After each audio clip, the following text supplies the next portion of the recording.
ज्यादातर लोग कर्ज को एक डरावने राक्षस की तरह देखते हैं। ये रिस्क, बोझ और कभी-कभी तो असफलता का भी प्रतीक होता है। लेकिन दुनिया के सबसे अमीर लोग कर्ज को अलग नजर से देखते हैं। वो समझते हैं कि अगर कर्ज को समझदारी से इस्तेमाल किया जाए तो ये राक्षस नहीं बल्कि एक शक्तिशाली हथियार बन सकता है। ये एक ऐसी सीढ़ी है जो आपको आर्थिक सफलता की ऊंचाइयों तक पहुंचा सकती है। इसे ऐसे समझो, कर्ज दरअसल लेवरेज है। जैसे एक लीवर आपको कम ताकत लगाकर भी भारी चीज उठाने में मदद करता है, वैसे ही कर्ज आपके खुद के कम पैसों से भी बड़े आर्थिक लक्ष्य हासिल करने में मदद कर सकता है। अमीर लोग इस सिद्धांत को समझते हैं और इसका फायदा उठाते हैं। जाहिर है, हर कर्ज अच्छा नहीं होता। नए गैजेट्स या डिजाइनर कपड़े जैसी फालतू चीजें खरीदने के लिए उधार लेना आपको सिर्फ आर्थिक तंगी की राह पर ले जाएगा। लेकिन ऐसी चीजों में निवेश करने के लिए उधार लेना जो आपको आमदनी दे, ये वो कर्ज है जो आपको अमीर बना सकता है। अमीर और मिडिल क्लास लोगों में फर्क सिर्फ इतना नहीं होता कि वो कितना पैसा कमाते हैं, फर्क उनकी सोच का होता है। मिडिल क्लास को अक्सर यही सिखाया जाता है कि कर्ज से हर हाल में बचना चाहिए। वो पैसे बचाने और अपने बजट में रहने पर ध्यान देते हैं, जो अच्छी आदतें हैं। लेकिन अमीर लोग समझते हैं कि असली दौलत संपत्ति खरीदने से बनती है और कभी-कभी इसके लिए कर्ज लेना जरूरी होता है।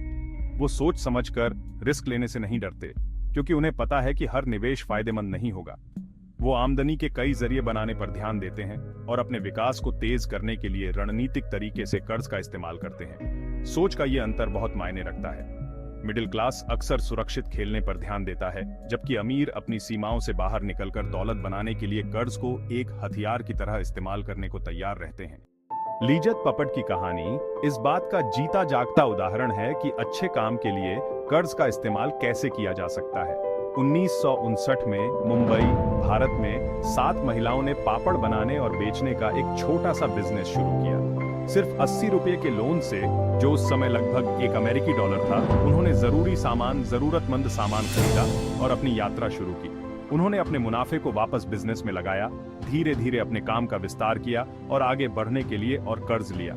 आज लिजत पपाड एक करोड़ों डॉलर का व्यवसाय है जो पूरी तरह से महिलाओं द्वारा चलाया जाता है, जिसमें हजारों लोग काम करते हैं और जो दुनिया भर में अपने उत्पाद बेचता है। लिजत पपाड की कहानी इस बात का एक शक्तिशाली उदाहरण है कि कैसे थोड़े से कर्ज का भी समझदारी से इस्तेमाल करके और कड़ी मेहनत और एक ठीक बिजनेस प्लान के साथ असाधारण नतीजे हासिल किए जा सकते हैं।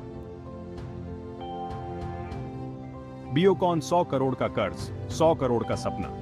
अब एक बहुत बड़े उदाहरण की बात करते हैं, बायोकॉन की कहानी, जो किरण मजूमदार शॉ द्वारा स्थापित एक भारतीय बायोफार्मास्यूटिकल कंपनी है। 1990 के दशक में मजूमदार शॉ को एक अत्याधुनिक निर्माण इकाई बनाने के लिए पूंजी की जरूरत थी। उन्होंने $100 करोड़ से ज्यादा का कर्ज लिया, जो उस समय बहुत जोखिम भरा कदम माना जाता था। लेकिन मजूमदार शॉ के पास एक विजन था। उन्हें अपनी कंपनी की क्षमता और अपने सपने को हकीकत में बदलने के लिए लेवरेज की ताकत पर भरोसा था। उनका दांव काम आया।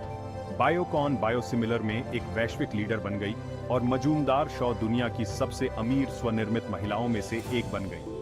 ये कहानियां एक महत्वपूर्ण बात बताती हैं।